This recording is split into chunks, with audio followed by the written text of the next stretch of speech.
Muito boa! Adriano Bertin por aqui, iniciando mais um vídeo para o Golazzo, o canal que é fonte de cálcio. Dessa vez, para fazer algo que eu já fiz algumas vezes aqui na história deste canal no YouTube, que é atender a um pedido, a uma sugestão, a uma pergunta feita durante a nossa live fonte de cálcio. Para quem não sabe ainda, quase todo domingo a gente entra aqui no YouTube para o nosso Ao Vivaço, faz uma live falando sobre os placares da rodada do Campeonato Italiano, enquanto a gente grava também um novo episódio do nosso podcast. E durante essa live foi feita, a gente vai conversando ali, trocando ideia, comentando sobre os placares e tudo mais, mas um comentário feito pelo Luiz Paulo Bento de Lima, muito obrigado pela sua sugestão, da gente falar um pouquinho mais sobre essa situação da transmissão do futebol italiano para os italianos. A gente teve uma discussão, um lamento público aí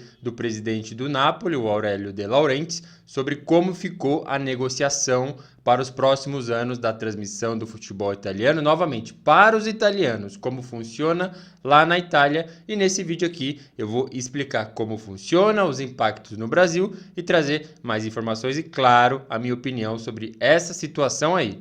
Bom, eu quero começar falando de como nós brasileiros assistimos ao futebol italiano no Brasil.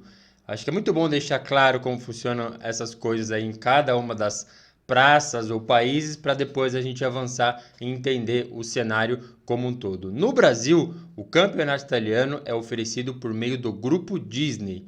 A empresa aí detém direitos de várias ligas da Europa, o campeonato italiano é uma delas e de maneira exclusiva. A gente só consegue assistir aos jogos da Série A, da Copa Itália, da Supercopa da Itália, todos os torneios inclusos nesse pacote do Grupo Disney. E o que isso significa? Significa que a gente tem duas opções para assistir aos jogos. Uma é no streaming e a outra é na TV a cabo. Se você ainda não está familiarizado com o termo streaming, é só pensar no Netflix, no Prime, qualquer outro provedor aí de séries, de filmes, entre outros programas e atrações. É essa maneira que funciona, aquela questão do on demand. Se esse termo também não faz sentido para você, é como se você determina o momento que você quer assistir aquele filme, aquela série, você paga aquela mensalidade, aquele preço da assinatura e tem acesso a um catálogo. Na TV a cabo, eu acho que a gente já está mais acostumado há alguns anos aí a sim também fazer assinatura, pagar um valor mensal para ter acesso a alguns canais. No caso do Grupo Disney, quais são as duas marcas que a gente tem que ter conhecimento e, por consequência, pagar para poder acessar ao catálogo? Primeiro são os canais ESPN, novamente, acho que nenhum segredo para ninguém aqui, já está muito bem acostumado a acessar aí os canais. Até num passado recente teve essa fusão, né, entre Fox Sports e ESPN, Fox Sports 2 virou ESPN 4, enfim, tudo detalhado aqui no artigo que está na descrição. Então a gente tem que pagar a assinatura de TV a cabo para ter acesso aos canais ESPN e assinar o Star Plus. Tem um pacote no Brasil aí que inclui o Star Plus mais o Disney Plus para você assistir o combo total. No caso do campeonato italiano para brasileiros, basta o Star Plus, que é, por exemplo, o que eu faço. Eu assino só esse e eu não tenho assinatura de TV a cabo. E o porquê? Porque no caso do torcedor brasileiro que quer assistir aos jogos do campeonato italiano, a divisão é feita da seguinte maneira: todos os jogos de todas as rodadas da Série A passam no Star Plus. Vai ter um Cagliari versus Udinese às 7h30 da manhã no domingo. Vai passar no Star Plus. Alguns jogos não aparecem com narração em português, às vezes em inglês, às vezes em próprio italiano, mas sim, todos os jogos das 38 rodadas passam lá. Do mais importante ao menos importante estão garantidos na plataforma de streaming. Enquanto na ESPN aparecem só aqueles de maior comoção. A gente tem denunciado aqui que a qualidade do futebol italiano ficou bem abaixo aí de outras ligas e tudo mais, então é por isso que a cada rodada são 10 jogos, certo? No streaming, no Star Plus, os 10 estão garantidos lá. Na ESPN, como a competição acontece com Premier League, com La Liga, com Ligue 1, com NFL, com NBA, com tudo mais, apenas 3, 4, no máximo 5 jogos acabam aparecendo na TV a cabo também, e é por isso que, na minha visão, compensa mais fazer a aquisição, a assinatura do Star Plus. Feita essa explicação, eu gostaria de falar como o futebol brasileiro passa para os brasileiros, para a gente finalmente chegar na situação dos italianos lá. E por que isso? Porque ainda tem certa diferença entre o modo como a gente assiste uma atração internacional, como a gente assiste uma atração nacional, no caso, o Campeonato Brasileiro. Eu vou resumir em duas vias aqui, dois caminhos possíveis, eu sei que tem mais, mas para ficar mais tranquilo da gente entender. O futebol brasileiro, o Campeonato Brasileiro, passa para nós, aqui no nosso país, por meio da TV aberta, então sem custo algum, vamos dizer assim, e também no streaming do Premiere. O Premiere sempre foi um streaming, mas só agora a gente consegue conectar facilmente, sem precisar executar e apresentar uma explicação muito complexa aqui, mas sim, o Premiere é um streaming e funciona daquela situação. Alguns jogos vão passar na TV aberta para o torcedor brasileiro, enquanto todos os outros passam no Premiere, no streaming. Eu faço questão de deixar isso claro aqui e lembrar para a gente começar a fazer comparações e entender como está a situação para os italianos que querem assistir a Série A, a principal competição do futebol italiano. Certo, então como o torcedor italiano assiste ao campeonato italiano? A principal diferença é que já tem um tempo que não há futebol italiano na TV aberta.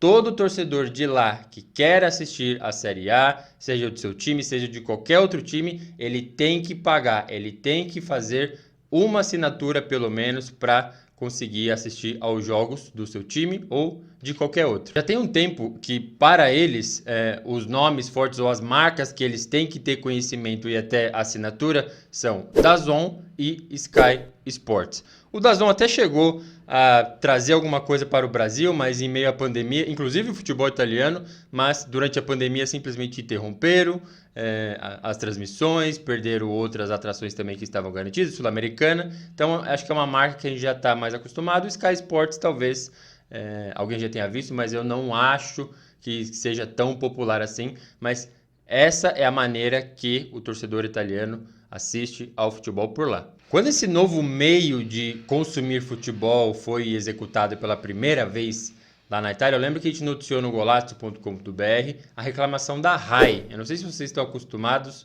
com a Rai, mas ainda é um canal presente nas assinaturas mais longas ou mais caras de TV a cabo. Fica lá naquele grupo de canais internacionais, então é como se a gente conseguisse assistir a TV do Japão, a TV da Alemanha, tem a TV da Itália, que é a Rai. Enquanto o futebol italiano era um patrimônio gratuito, vamos dizer assim, para o torcedor, para a população da Itália, a Rai transmitia quase 3 jogos por rodada e, por consequência, a gente conseguia assistir também por meio da TV a cabo. Claro, é uma atração grátis para eles, mas para a gente acontecia por meio da TV a cabo. Nessa situação, a Rai foi um dos que mais protestou diante dessa invasão do streaming ou dessa invasão de cobrança de assinatura para assistir ao futebol italiano. Até lembro que teve umas aspas aí de alguma representante falando: o futebol italiano sempre foi de graça e agora os caras vão ter que pagar por isso para assistir? Do contrário, não tem outro meio?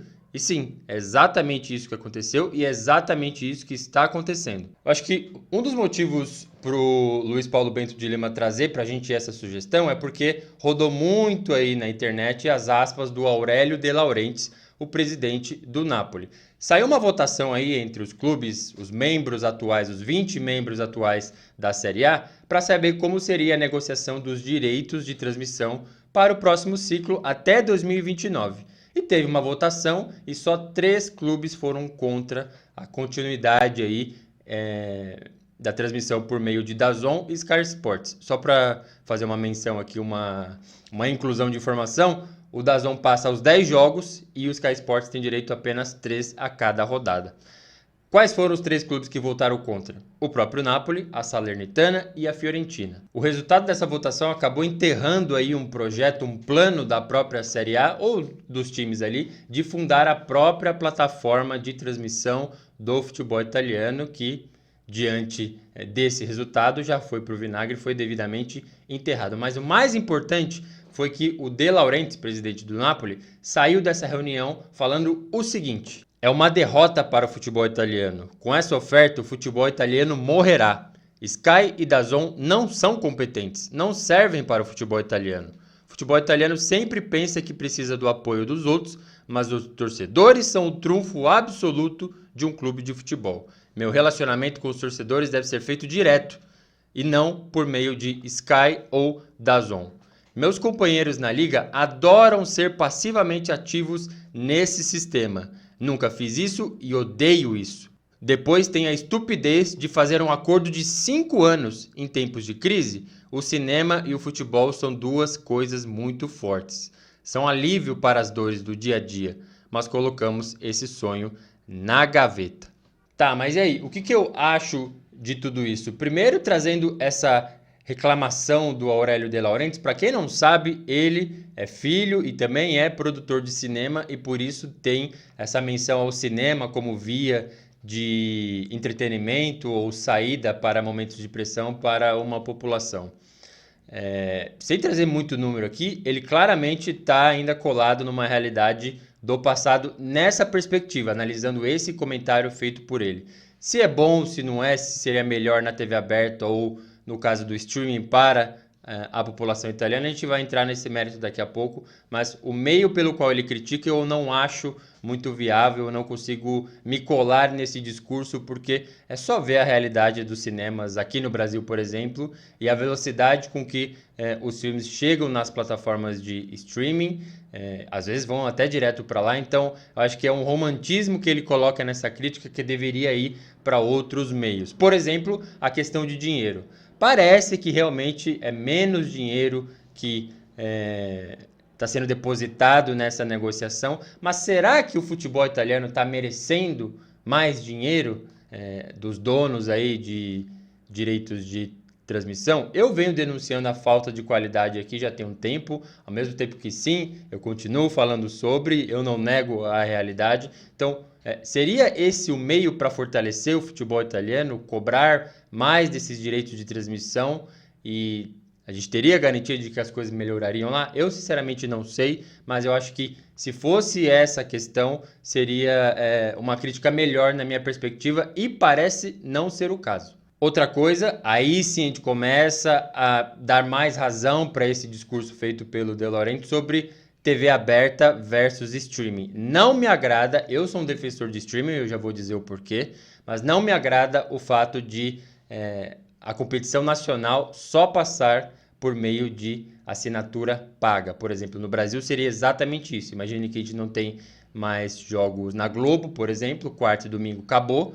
Só vai assistir quem tiver uma assinatura no Prime, por exemplo, ou no Netflix, ou no próprio Star Plus. Imagine isso acontecendo. Não me agrada, mas eu acho que os números ainda são inconclusivos, tanto que eu não vou trazer nenhum dos que eu vi. Tem muita gente falando que sim. Por exemplo, na Copa do Mundo, é muito mais vantajoso trazer no streaming, a TV lá do Casemiro no YouTube batendo recorde com a transmissão do Jogo do Brasil, ao mesmo tempo que sim, a Globo ainda se manteve bem na frente quando transmitiu jogos da seleção brasileira. Dos números, eu ainda não sei dizer se sim é mais vantajoso para um ou para outro. Se você tiver, fique à vontade para trazer nos comentários aí a sua opinião e os dados também, mas de qualquer forma, não me agrada a competição nacional ser exclusiva para assinantes de um serviço. Eu acho que ainda mais no Brasil, situação que a gente tem a disparidade enorme entre pessoas que estão simplesmente na miséria e outros muito ricos. O sistema de internet também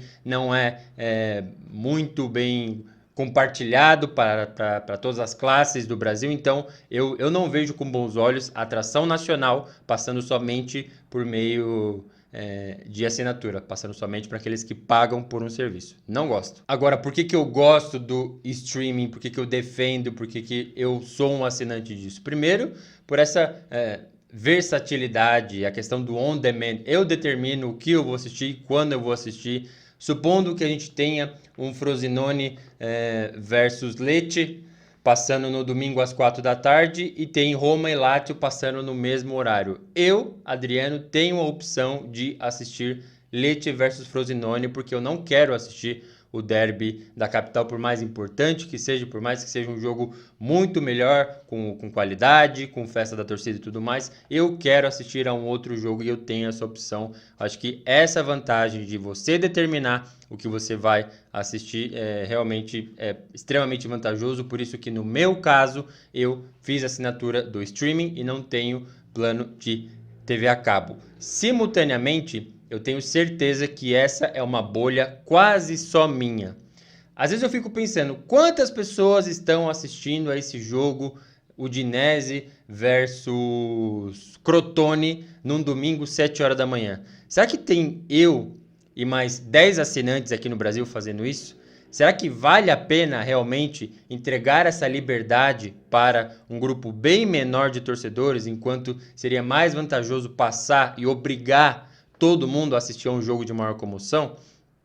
Eu tenho noção que para mim é uma bolha e eu desconfio que esse cenário que eu descrevi nesse Udinese versus Crotone seja verdade, sinceramente. Então, assim, fica claro que a minha perspectiva, na minha bolha, na minha visão do que é melhor para eu assistir ao campeonato italiano, mas talvez isso seja um problema sim na geração de comoção, de receita, de atrativos para uma competição ser exibida para um grande público e, claro, transformando isso em lucro, em benefícios para os clubes. Certo, mas diante desse cenário, o que vai acontecer? O acordo está fechado, embora esses 3 clubes aí, Fiorentina, Salernitana e Napoli, tenham votado contra, venceu a maioria, o torcedor italiano vai ter que continuar pagando ou DAZN, ou Sky Sports, ou os dois, para poder assistir aos jogos do seu time na principal competição nacional, mas surtiu algum efeito essa reclamação pública do De Laurentiis e de outras pessoas também. Ao longo da temporada passada, o DAZN caiu várias vezes torcedores de lá reclamaram que estavam assistindo ao jogo e o streaming simplesmente foi abaixo, porque ainda acho que eles estão experimentando e vendo como lidar com uma audiência absurda que realmente deve acontecer. Muita gente acessando a mesma coisa simultaneamente, internet e tudo mais. Então, teve uma resposta. E para mim foi pior do que ficar calado e simplesmente continuar fazendo a mesma coisa. Eles vão passar 5 jogos de toda a temporada de graça, como se fosse na TV aberta, para o torcedor italiano. 5 jogos que eles mesmos vão escolher e vão liberar para os torcedores. 5 de 38 rodadas eu acho muito pouco, ainda mais eles selecionando. Por que não entrega essa vantagem, esse benefício para o torcedor e por, sei lá, uma semana, um dia, ele vai escolher um jogo e vai poder assistir de graça para até testar a plataforma e ver como as coisas funcionam. Enfim, foi uma resposta aí dada, muito celebrada pela Lega A, pelo DAZN, mas eu acho bem pouco, acho que acaba até endossando mais as críticas aí de pessoas como o De Laurentiis. Tem outra coisa também que a gente já noticiou e repercutiu algumas vezes, é como os clubes podem usar as imagens geradas por eles mesmos durante os jogos do campeonato italiano. A Série B já teve problema com isso, proibia times de usarem as próprias imagens dentro do período de 8 dias. Tinha que esperar uma semana para poder postar o próprio gol feito pelo seu próprio atacante. Um absurdo, a coisa melhorou, mas eu acho que nesse sentido esses caras precisam melhorar muito, muito mais. A gente está muito acostumado a ir pro Twitter ali já buscar o gol quando saiu. Eu acho que é obrigação dessas plataformas aí de prover melhores momentos, conteúdos bons, seja o gol quase instantâneo, saiu agora, porra, 1 minuto depois, posta aí no seu feed, com certeza vai atingir bastante gente, já vai derrubar os outros que ficam postando e repostando de maneira ilegal. Então, eu acho que tem muita coisa a ser melhorada dentro desse pacote de exclusividade que eles tanto se orgulham, claro, pagaram por isso, mas que sim, acho que nessa parte tem o fundamento nessa crítica aí feita pelo De Laurentiis de que talvez eles ainda não saibam utilizar da maneira que realmente vai impulsionar e espalhar o futebol italiano e, claro, trazer lucros para todos os clubes. E é isso aí, essa foi a explicação ou a tentativa de uma explicação de como está a situação aí do futebol italiano na TV ou no streaming para os torcedores de lá e, claro, com certeza acaba impactando para a gente aqui também. Mas agora é a hora, claro, se você gostou desse vídeo, deixa o seu like e, principalmente, deixa o seu comentário sobre qual é a sua opinião sobre essa perspectiva, se o De Laurentiis realmente tem razão e, claro, se você prefere a TV clássica. Para nós aqui assistindo futebol italiano enquanto uma atração internacional, na TV a cabo, na ESPN, no TNT Sports, no Sport TV, ou não? Você prefere o streaming mesmo para selecionar como, quando ver reprise, trazer replay, traz para trás, o cursor traz para frente? Qual que é a sua preferência no momento de assistir ao nosso querido futebol italiano? Faço questão de ler os comentários de vocês. Se você tem alguma sugestão de pauta também, fique à vontade para compartilhar. Eu leio os comentários com certeza. Vou ficando por aqui. Um forte abraço e até a próxima!